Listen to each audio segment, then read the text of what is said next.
If you want a child to have spoken language, you don't have too much of an option. You have to get the child to wear a hearing aid and get them into the speech banana, the speech spectrum, where we can intervene and give listening as a priority. Yeah, and so spoken language, our whole aspect or intent is to have spoken language. So there is no option if you want spoken language for your child, but it's also conditional to the age of diagnosis. It's when the child is detected, what hearing aid the child is wearing, are there any other issues with the child. So these are conditions to when does the child when is the child fitted with the hearing aid or the implant, at what age, because we have the critical window of listening and speech up to 2 years.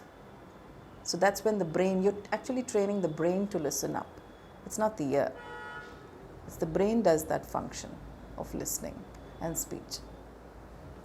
So that's important if you want a child to pick up spoken language like you and me, then your priority should be get him a good, fantastic hearing aid that is appropriate to his hearing loss, or a cochlear implant if he's profoundly deaf. You don't do a cochlear implant for children who are mild and moderately at a loss. You can do it for a severe, but it's a choice of the parent. For profoundly deaf, that's where we are going now for the last, 15 years. Okay? And the outcomes have been fantastic.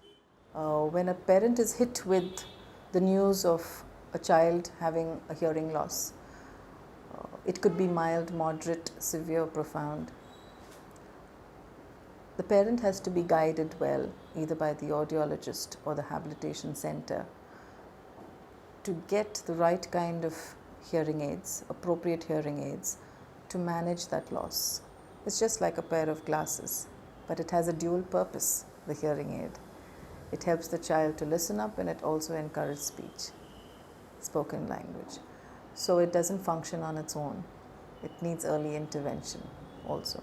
When you do an unaided and an aided audiogram after fitting of the hearing aid or the cochlear implant, and the mapping for a cochlear implant and an audiogram or a pure tone audiogram, one gets to see that gap boosted. And that's something that the parent needs to see, to be aware that both the audiograms are different before and after. So it's an unaided and aided audiogram that has to be looked at if it's a hearing aid, as well as a mapping and an audiogram after the mapping for a cochlear implant. The parent gets to see whether that hearing aid works for the child. Children with cochlear implants need to be mapped regularly, and audiograms following the mapping, to see whether the child is in the speech banana. And that's where speech is all about. It's very critical to know both at all times, for a parent to be educated what an audiogram is, pure tone audiogram is, what is a cochlear implant, what is mapping, and not many of them are educated about it. They have to take this into their own hands. The audiologist is there, and that's the job of the audiologist, to share where the child is, or the habilitationist or the therapist working with the child is able to educate and enlighten the parent as this is what it is and this is what it is. Yeah? And also working with the 6 sounds, the ling sounds that we use to check whether the child is listening up, from 3 feet, 5 feet and 9 feet. Does he hear these sounds? Does he detect them? Does he identify them? Does he speak them spontaneously? Yeah, use them spontaneously in his life. So these are all the little points that a parent needs to keep in mind, and that's what we train and do at our therapy sessions. Also, conditioning a child to listen up to these sounds is what is done here, so that he's able to, when he goes for his assessments, it's easier for the audiologist to work with the child. The other thing that's also important is maintenance of the hearing aids and the cochlear implants.